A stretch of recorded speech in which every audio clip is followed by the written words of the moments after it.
In this session, we are going to learn about include filter transformer option in Mirth Connect advanced queue settings. So you will be able to understand it very easily. This would be the shortest video.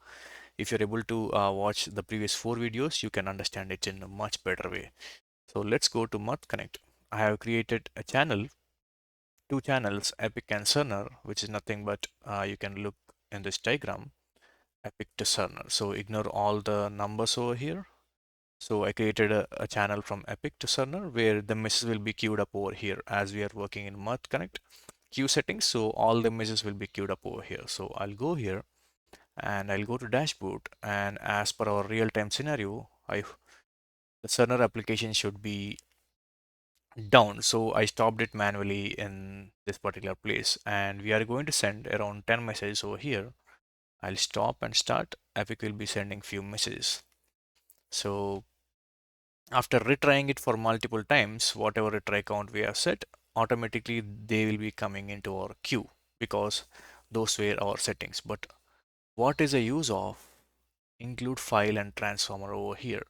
This type of settings. I'll go back. Meanwhile, while we go to this channels, Epic and destination, you can see I have set 3 retries for every 10 seconds. So it's keep on retrying. That's the reason it was not showing it in the queue. If I go now, maybe, yep, after 30 seconds altogether, these messages came to queue. That looks good, but we need to know what is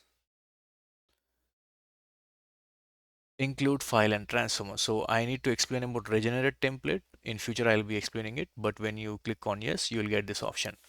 Include filter and transformer. What is the thing is like when you click this particular option and click OK, whatever, okay, I'll save this, not a problem. So whatever messages which are in queue will not directly go to Cerner when it has been started. It will go again to the Epic source. From Epic source, whatever the transformers, filters have been changed and JavaScript updates have been done, again it will come to destination and again it will go to Cerner. So that is the specialty of include file transformer. Then you might be asking, what is the use of again the message should be rotated between filters and transformer rather than sending directly from destination to the cerner. So the problem would be, for example, if you encounter a problem in the application, there is a go live, or there was, for example, any new developer which came and changed all the details in the epic. So when we are sending those messages to cerner, those 9 messages cerner was not accepting. Those have been errored out and they are staying in the queue. Okay, that's okay. You updated the changes and the filters in Epic. For example, you updated the code in this place, code, filters, and everything, right? But these 9 messages in the particular Mirth, uh, from destination automatically it will go to Cerner. It will not go to source. But your important thing is like all the codes and filters which you have changed the source. Even this 9 message should come here. Okay, I'll go. Yep, it should it should come to source filters and automatically it should get executed, and from here it should go to Cerner. It shouldn't go directly from this destination to Cerner. You got my point, right? So it should not directly go from destinations because we updated the source transformers and JavaScript over here in the Epic.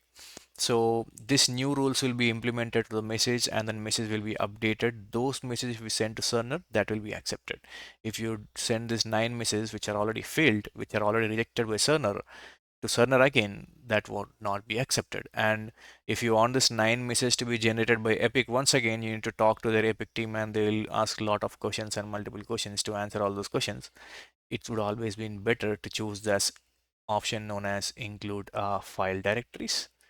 Okay, that would be very, sorry, include filter transformer. That would be very easy.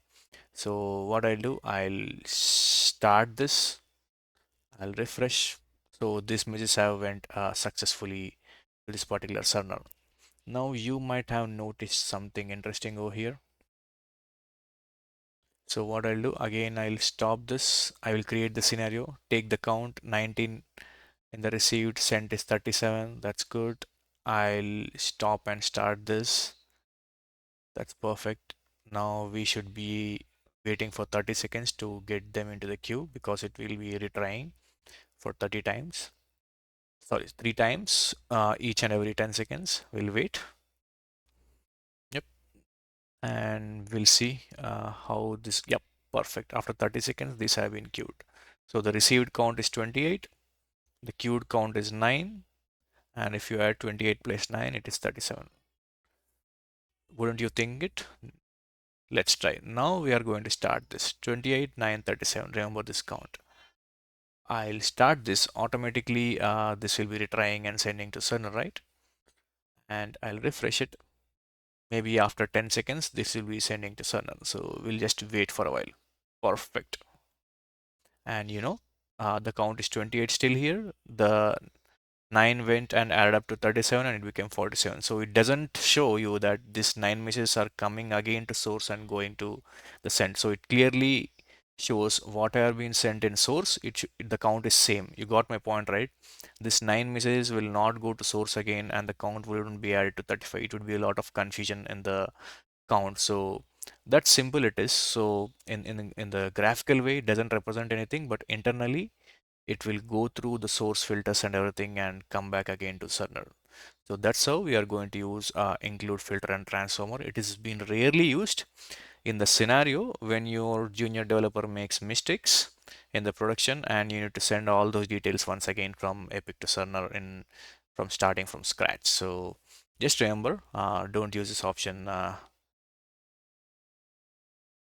ever in a normal practices. Always go ahead, select no, no, no. Okay, select no, that's good. Yeah, keep this as 0, keep this at 10,000 seconds. That looks good. Click on failure. Perfect. And save the changes, deploy the channel. So this would be the normal template which you are going to use. Only in rare case scenarios, you are going to use include file transformer. Thank you.